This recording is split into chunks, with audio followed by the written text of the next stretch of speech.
After having seen Schopenhauer's pessimism, we just have a quick look at his understanding of religion and ethics. Not a detailed study, but then a short picture of what he understands by religion. Religions deny the ineradicable facts of existence, its vacuity and emptiness. In pessimism, we have seen the reality of life is vacuous and empty, meaningless, suffering. A world is a world of suffering. But then, what does the religion try to do according to him? They are trying to deny this fact, deny the ineradicable. We cannot eradicate, we cannot remove these facts. This is the real fact. But religion tried to cover them up. The religions formed an image of God and a philosophy to support their views. So, in order to support this view of a world without suffering, they created an image of God. A God who does not, their God and philosophy that will not go along with the reality of suffering in the world. The founders of most religions held that the world is a place of suffering. According to him, especially he must have been influenced by, not must have been, he was influenced by Buddhism, and Buddha holds that the world is a world of suffering. But then later, according to him, later followers, they changed that one.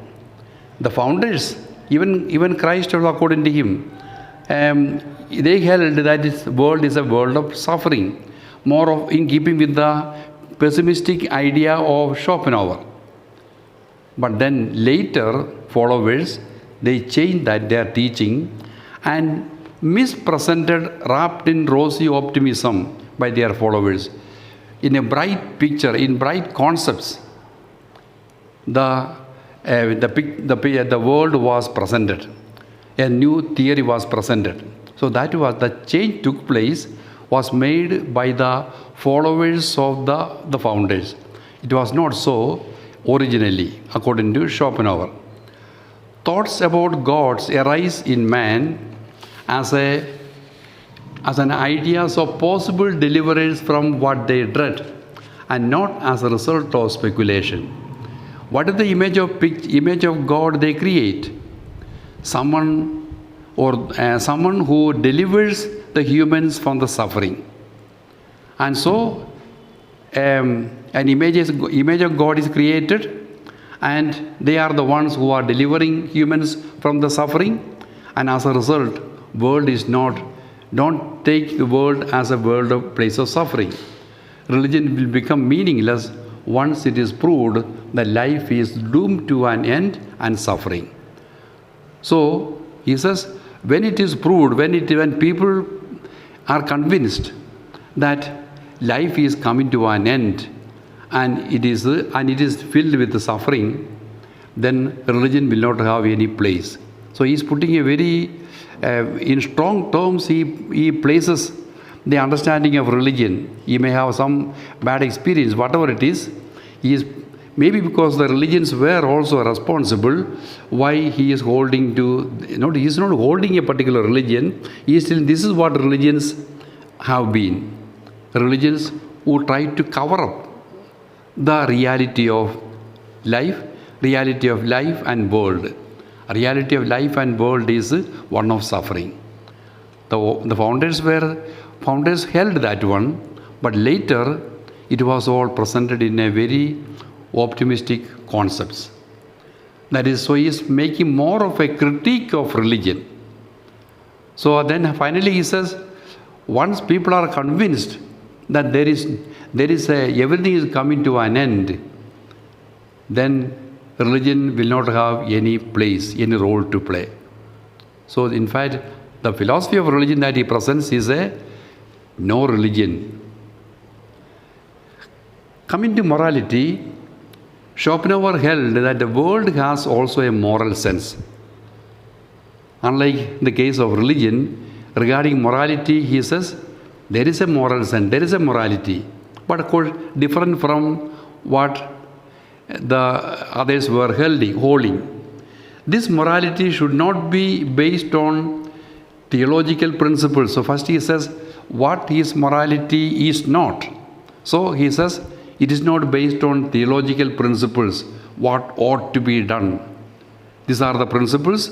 The truth is to be held, or good is to be done. This kind of ought.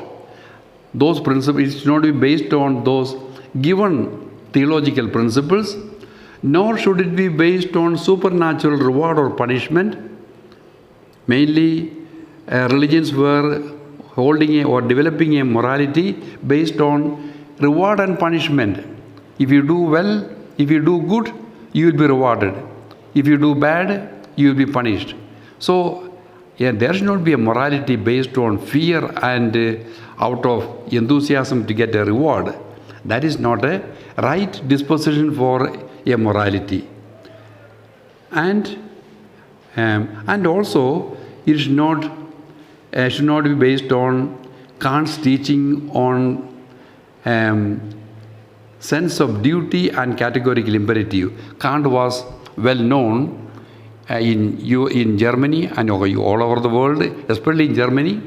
And his teaching of morality, the categorical imperative, duty for its own sake, that also cannot be taken as the basis for a morality. Because according to him, it indirectly reinstates the spirit of the Bible. So he is categorically denying the three ways of holding a morality: theological principles based on punishment and reward, and then Kant's teaching of categorical imperative. He says that is not the basis for a morality, but there is a morality. Unlike in the case of religion, he does not give a positive picture of religion. He says what religion happens to be present today, that religion is meaningless according to him. But then in the case of morality, after having made a critique of the morality that is prevalent, he gives a different type of a morality. And what is that one? His philosophy of morality can be summed up as follows: we are living in a world of suffering due to our will. So it is based on his thought. So we know already what is the meaning of will. Will means want and need. Naturally, everybody wants to realize the need and want, but it is not getting realized. As a result, there is suffering. Now, the will or desire may be curbed through deliberate act. So the morality that he proposes is should enable us to curb the will. Curb means to control, to reduce the intensity of willing. I want. Desire is the cause of every suffering. Therefore, can I curb the desire, the will? He says three ways of curbing the will, and that is the morality for him. And what are they? The first one is by having compassion or sympathy, the will is curbed. Now again, it is totally based on Buddha's understanding of karuna. Schopenhauer has understood the meaning of karuna. Buddha is a proponent of that one. And here he says, by having compassion or sympathy, my will, my desire, my ego, because desire means I want. Ego can be curtailed or controlled. How it is possible? By going from oneself to the other. When I have sympathy for the other, when I have compassion for the other, what do? I forget myself, go out of myself into the situation of the other. The Good Samaritan had sympathy for the man at the roadside, compassion for the man at the roadside. What is the meaning? He's just put a stop to his ego, to his I, my planning. he put a stop. He just got into the shoes of the man at the roadside. Going out of oneself into the other, that is having compassion. Compassion means to feel with the other. To feel with the other. Or sympathy also mean the same, because both are following two etymology. One is Greek, other one is Latin. The root is the same. The root meaning is the same. Feeling with. So when I have compassion, I am feeling with the other. Normally I feel with myself. My pain, my want, my desire, what I want, my comfort. Always I feel with myself. My success. So now what do? I put a stop to mine and I think with the other. The other, I have forgotten. The Good Samaritan totally forgot about his plan. He was going for a business trip. He said, now this man is more important. And that is having compassion. So by having compassion, we can curtail the will or desire. Or a will or desire is same as my ego, my I. Desire or will make myself an individual. That is the cause of suffering that can be curtailed by having compassion or sympathy. The second way proposed is aesthetic contemplation of beauty. And thereby one breaks away the chains of slavery to will. Already we have seen the meaning of aesthetics, aesthetic contemplation. That is the term that we used, or the phrase that was used was will-less perception. When I see the beauty of something, there is no element of desire. There is no element of thinking in relation to myself. I see the beauty in and for itself. Will-less perception, that is aesthetic contemplation.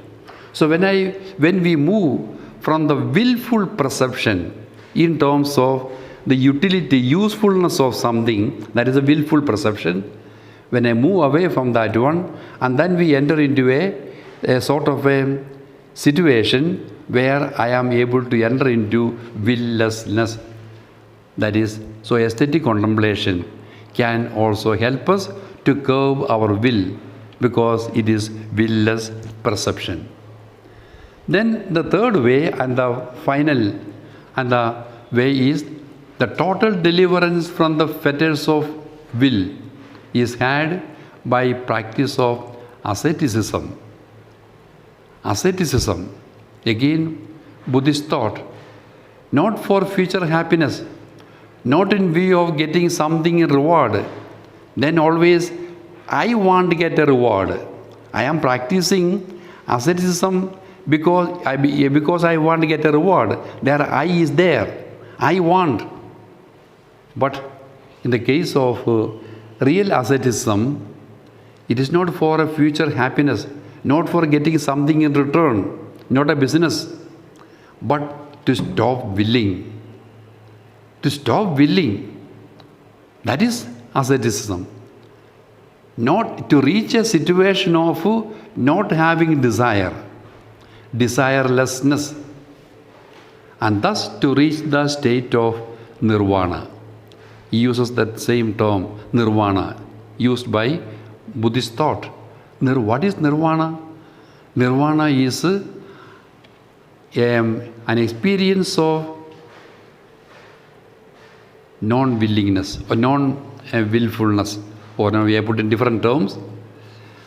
There is no more I. The I ceased to be any more I. There is no I. There is no ego.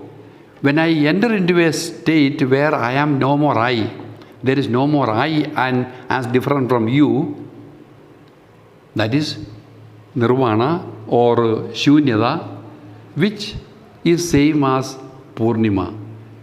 Shunyata and Purnima, according to Buddhist thought and Eastern thought, is same. I am, in so far as I become no one, I become everyone. In becoming no one, I embrace, I become everyone.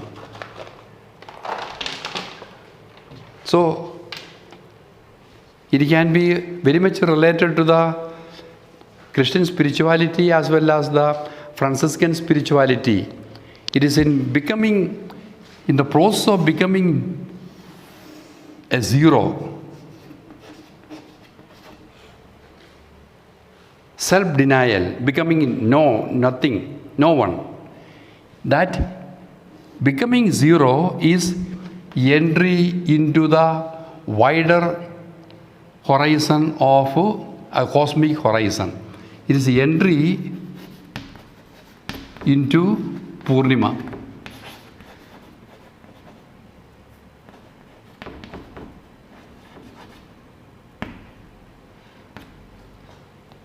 So the Shunyata becomes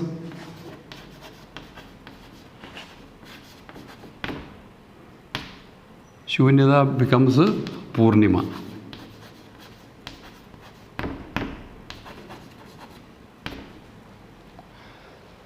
In becoming no one, it is a very profound thought, and that is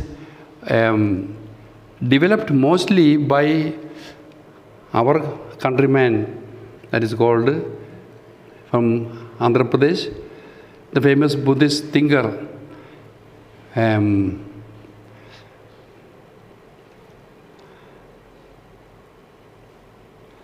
that dam which is of near Nagarjuna. Nagarjuna is the one who developed this meaning of Shunyata. When a very profound thought he has come. And Shunyata, there in that process of becoming Shunyata, the why zero is written in all the languages with this sign, zero. The zero is not empty. Zero is all embracing. Zero is not Shunyata, zero is Purnima. So it is a very profound thought that is developed in India. That is with the decimal system. I have referred to that the decimal system as different from the Roman way of numbering. In India, it is found out that the zero is the biggest invention we can say in the world. Zero, or a circle, or a wheel. This is the basis foundation for many in the even not it is not a mathematical finding. It is a philosophical finding. The meaning of zero. Okay, our point is regarding Schopenhauer. Schopenhauer was influenced by the Buddhist thought of Shunyata, or what they call Nirvana, reaching the Nirvana. So Nirvana is not a with the royal crown and I got a position. It is not I becoming someone with a lot of gifts, but rather I become no one. That becoming no one, that is the biggest joy. Because joy is hindered by suffering. Insofar as there is I and mine, there will be always suffering. If you are looking for moksha, looking for a salvation, the salvation can be had by removing the I. That is the Eastern thinking. But the Western philosophy and theology, the Christian spirituality has not come to this level. Now slowly the thought is getting introduced, because Western thought is highly subject-centered. I, mine, my book, my room, my something. But the Eastern thought was not so much. But now Easterners also are coming to that one, my compound. So that I and mine is very much emphasized in the West, and a theology and spirituality also got developed in the West along with that one. It is because of the Greek thought that Christian spirituality went in this line. As somebody was telling, if Christian spirituality theology and spirituality were to be developed in India, it would have been a totally different one. So conveniently, our our theologians and spiritual writers, they conveniently sidelined the meaning of self-denial. Self-denial. That they put a very, very soft way, they put it, and because to save subjectivity. There is a big difference between Western philosophical thinking and Eastern philosophical thinking. The emphasis on I and mine, history, this is what I have done. All those things are very much emphasized in the Western thought. That is not so the Eastern thought. So we can find slowly the Schopenhauer, of course, was very much influenced by Buddha. So especially with regard to his morality, it is very evident the whole cause of suffering is the I or the will, and your moral life consists in curbing the will. And he proposes 3 ways. One is having compassion, by which you go from yourself to the other. Second one is having aesthetic contemplation, which is will-less perception. You put a curve over the will, not utility. You don't see things in terms of usefulness. It is valuable for me. No, it's not because of valuable, it is beautiful. It is beautiful because it is beautiful, not because it is useful. That is aesthetic contemplation. And finally, by practice of asceticism, to reach not for in view of getting a reward, but to become no one, nirvana, entering into a situation of no one, situation of I-lessness. Just conclude, Schopenhauer brought philosophy to the level of common man. It is rightly said that the intellectualistic conception of man fell sick with Rousseau, took to bed with Kant, and died with Schopenhauer. It's only a literary style of putting the whole thing. Slowly, gradually, it was becoming less and less. Finally, it became a definitive fact with the Schopenhauer. His influence, this of course is something which I have put it, his influence on Nietzsche has both enhanced and reduced his status as a philosopher. Apparently opposite. His influence on Nietzsche was his, so to say, disciple. Nietzsche was influenced by Schopenhauer. But then, being a disciple, being a master of Nietzsche, master insofar as Nietzsche comes after Schopenhauer, and Nietzsche was influenced by Schopenhauer, and where I am putting in this statement here, his influence on Nietzsche has both enhanced and reduced his status as a philosopher. It has enhanced because he is the master of a great philosopher. Because Nietzsche is better known. So therefore, when I am the master of someone who is well known, naturally my name also will be attached to that with that one. At the same time, it has also reduced his status as a philosopher, because he is put along with Nietzsche. Naturally, Nietzsche is outshining Schopenhauer. As a result, Schopenhauer's status as a philosopher also comes down. It's only a way of putting it, because both are seen one after the other, and we can see it enhancing his status as a philosopher and also reducing his status as a philosopher. I think put a stop here.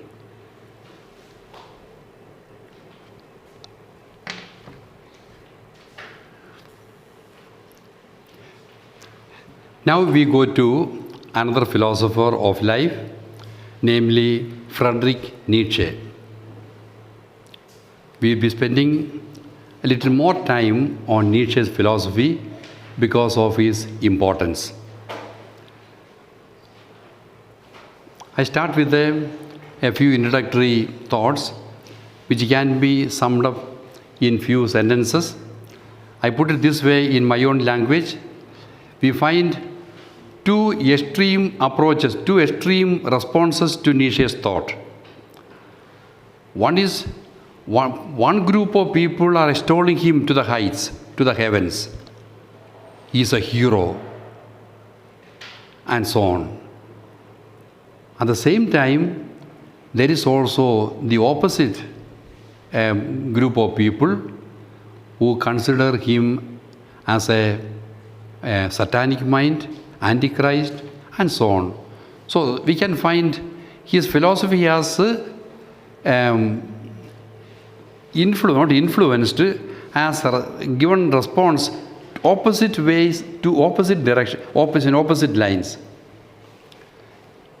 He was born ahead of the time. Born ahead of the time, it means not that he was born a few months before the actual 9 months. Ahead of the time means if he were to be born in the 20th or 21st century, he would not have been critiqued as he was done at that time. So the humanity is growing. The thought also is growing. And why it grows? Because there are some people who are outstanding.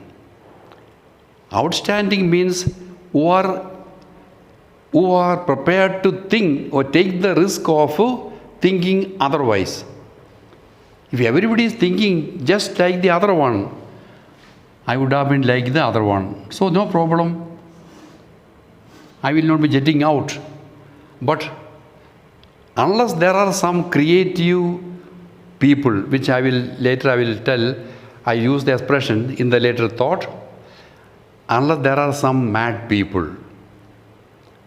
Mad people are considered to be deviants, not the normal way of thinking, something aside, something out of the way, something different. Philosophically, in the contemporary language, we would say they are mad. Who are the mad people? Madness is not a physical illness. It is another way of living, a different way of thinking, a different way of living. So they are deviants. They are mad. Nietzsche also was considered a mad for the people of his time. But if you were to be born at this period, his thought would have been of the same height. At that time, but we needed such strange and stray people. Such strange and stray people. Only otherwise, there will not be any growth. Growth in thought, growth in culture, growth in life, growth in religion, in every aspect. Creativity, which will be coming repeatedly again and again. If there are no creative thinkers, creative doers, humanity would have been condemned to stagnation. It would have remained the same as years back. Because there are some stray people, there are some people who are born ahead of the time. The humanity has grown, the thought pattern has grown. Nietzsche was such a person. He was born ahead of the time. And his philosophy commands greater relevance for the contemporary world of thought, especially in the context of postmodernism. Now, we will be speaking about postmodernism later in the history of thought, but then that means totally different from what has been going on. Now they are given the title postmodern thought. And the transition to the postmodern thought is given by Nietzsche. Nietzsche is one of the prominent figures who gave the link from the say no to the old and saying yes to the new. No to the old, yes to a new thought. Nietzsche. You may be remembering in the first class of this year's history of philosophy, I referred to the meaning of contemporary. There I said, contemporary is not merely a chronological term, starting from this particular year to to some a few years later. It is not a chronological term, that is, we cannot refer to a particular year as the beginning of contemporary. But rather, contemporary refers to a change of thought pattern, for which I gave the two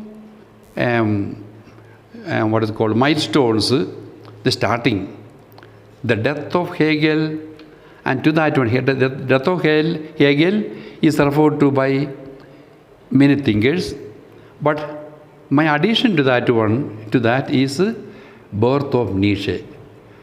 Death of Hegel and birth of Nietzsche, that is purely my contribution. We have already seen death of Hegel. Hegel was a embodiment of a traditional way of thinking, orderly, systematic, rational, logical. Death of Hegel means that kind of thought is come to an end. Birth of Nietzsche is an epitome of a new way of thinking, and birth of Nietzsche refers to a new style of thinking. So contemporary philosophy is very much indebted to Nietzsche, especially in the context of postmodern thought. In his writings, he was able to combine German profundity and French romanticism. In his writings, he was able to combine two aspects. He is a German. His writings are in German. And Germans are known for their hard life, very solid. German things, whatever they make, is very solid. If it is made in Germany, means we can trust. But that is the German, even their language also is more guttural. You can see the kind of a difference in the German style. His thought, his writings combine the depth of German thinking, profundity, German profundity, depth. At the same time, it is not a dry depth, dry profundity. There is also a French romanticism. The French writings are known for their fineness, the beauty. France is known for that one. Especially all the fashions, they say they appear in France first.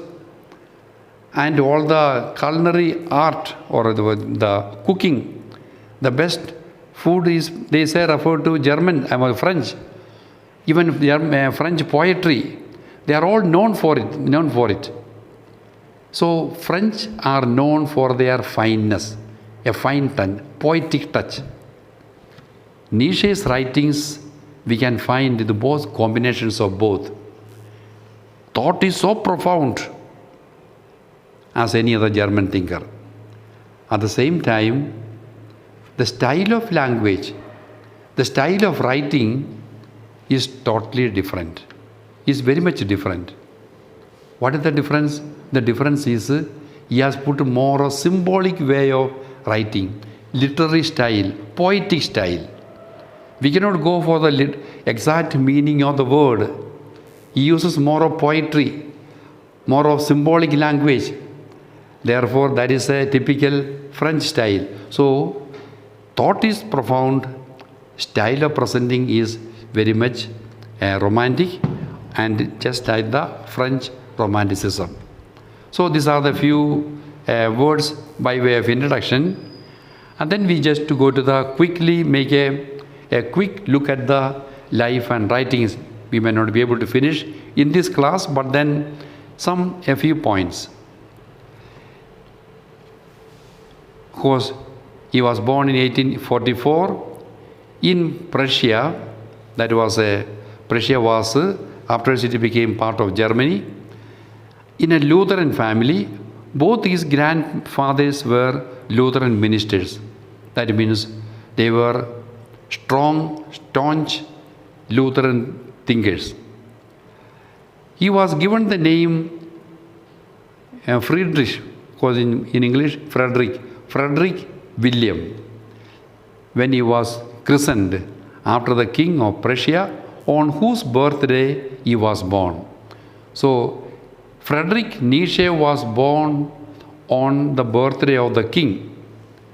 And out of respect for the king, he was given, in addition to Frederick, he was given also the name of the king, Wilhelm or William. After the king means in respect for the king. The king became mad a few years later, and so also Nietzsche's father. Nietzsche shed his middle name, and with that his religion and patriotism of his family. A symbolic gesture. So the original, when he was christened means when he was baptized, he was given the name Frederick William Nietzsche. Nietzsche is the family name. Frederick was the original name that was supposed to be given to him. An additional name was given William. That William, that he shed, is I do not want this name. Symbolically saying that I have nothing to do with the religion and patriotism of my family. I am delinking myself from the religion and patriotism of my family. Whatever be the religion my family belonged, that means they were Lutherans or Christians. I am disconnecting myself.